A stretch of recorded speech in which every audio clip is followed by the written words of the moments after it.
Hey guys, check out how lacy and drapey, how delicate this hexagon turned out. Isn't that crazy? And it's only 3 rounds. That's it.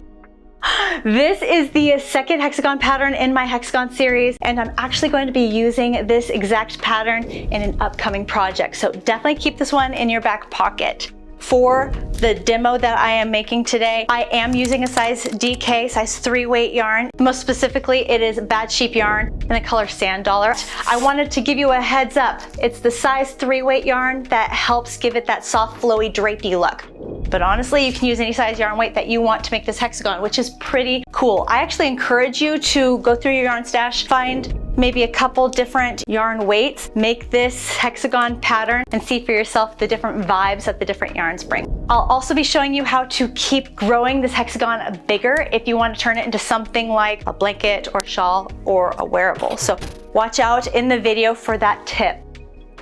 And if you love patterns like this, inside my crochet club, I have all of my tutorials organized ad-free, plus they all come with a free pattern included. So I'll link my crochet club in the description section below if you'd like to check that out. All right, let's go ahead and jump right in. The materials that I'm using for this demonstration is a size 3 weight DK size yarn. The crochet hook that I am using is a G7 or 4.5 millimeter crochet hook. Definitely use the recommended crochet hook size on your yarn label if you're choosing to change the size of your yarn. And then the other materials is just a pair of scissors to cut your yarn when you're done with your hexagon, and a yarn needle to weave in your ends to clean everything up. Go ahead, gather all of your materials, and let's go.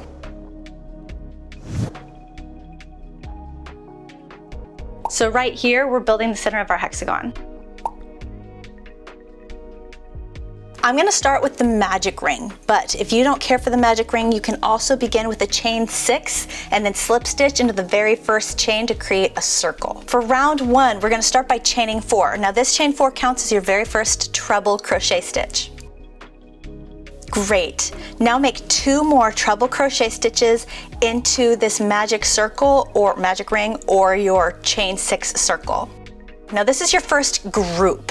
Next you're gonna chain 2, and then make 3 treble crochet stitches into the magic circle, magic ring, or the chain 6 circle.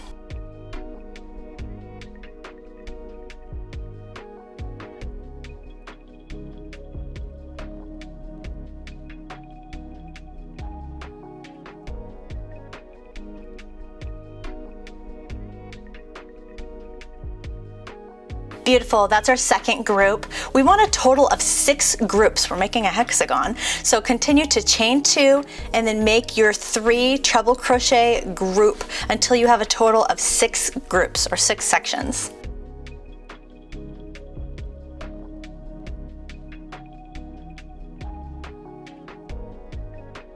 Don't worry too much about how it looks just yet. This part always looks a little scrunched at first. Once you've made a total of 6 sections, you're just gonna chain 2 and then slip stitch into that 4th chain or that top chain of the beginning chain 4 to close round 1. Now I'm gonna pull this tail to tighten up the center for my magic circle magic ring. You should have 6 sections forming here. That's what's going to give us our hexagon shape. It's so cute.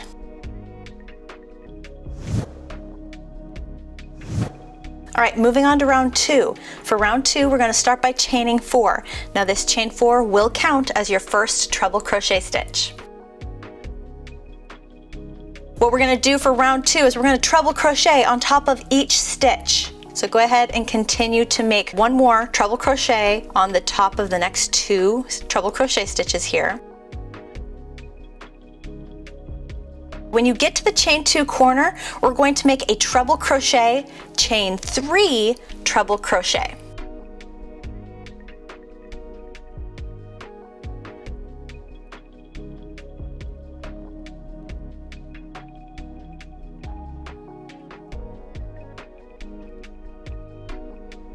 This is where the shape really starts to open up. You're just going to create a treble crochet stitch on top of each stitch. You'll start to see those corners forming more clearly. And in each chain 2 corner, you're going to treble crochet, chain 3 treble crochet. If your piece is curling at all right now, it usually just means that your tension is a little tight, which is totally normal. Just keep this in mind, so if this is happening, go up a crochet hook size, or just remind yourself to relax. Go ahead and continue all the way around. I will meet you at the end of round 2 to show you how we will close the round and begin round 3.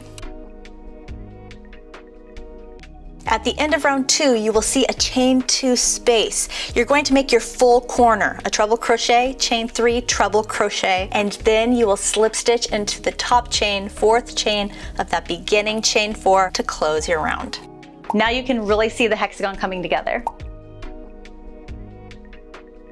Great job. All right, let's set this down, let you see what I am looking at when I finish round 2. Hopefully your work is looking very similar to what mine does. Now let's go ahead and move on to round 3. For round 3, this is the last round that we are going to work together. We're going to start by chaining 5. Now this chain 5 is going to count as our first treble crochet plus chain 1. We're going to skip that next stitch and then treble crochet into the following stitch. Just like this. Then chain 1, skip the next stitch, and that'll bring us to our corner. In the chain 3 corners, we're going to make 2 treble crochet, chain 3, 2 treble crochet.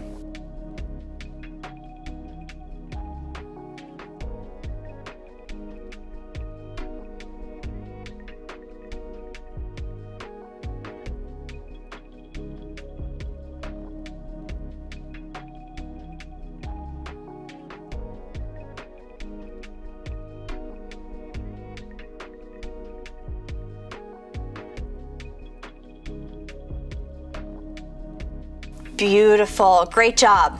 So set this down. So I really want you to see the corner and see those chain 1, skip a stitch, kind of like see the pattern here in full. All right, moving on with the pattern, very important. Right after your corner, chain 1, then skip the next stitch and treble crochet into the following stitch. Let's do this next side together just in case. Then chain 1, skip the next stitch and treble crochet into the following stitch. Great. Chain 1, skip the next stitch, and now we're in our next corner. All right, we're gonna make 2 treble crochets, chain 3, 2 treble crochets.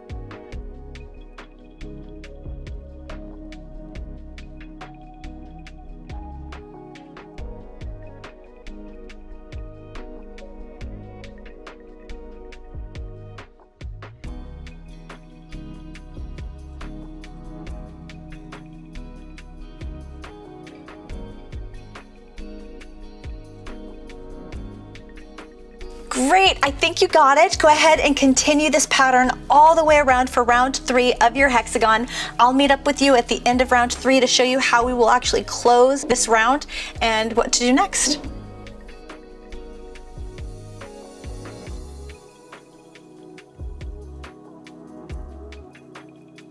At the end of round 3, we have that chain 3 corner right there. Go ahead and make your 2 treble crochet, chain 3, 2 treble crochet stitches. And then before we close the round, we've got a chain 1 and then slip stitch into the 4th chain of the beginning chain 5. The reason why we are slip stitching into the 4th chain is because that 5th chain is our chain 1 space between the 2 trebles. So we want to make sure that we slip stitch into the 4th chain to close the round.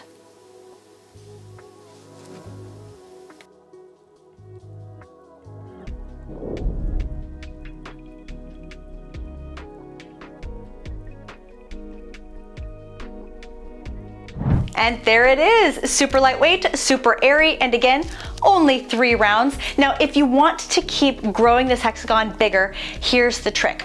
All you're going to do is place 1 stitch or 1 chain on top of the stitch in each stitch from the row below, and then keep your increases in those corners. That's what's going to keep everything laying flat and keep your hexagon shape nice and even. So you could easily turn this into a blanket, a wrap, or even a wearable piece.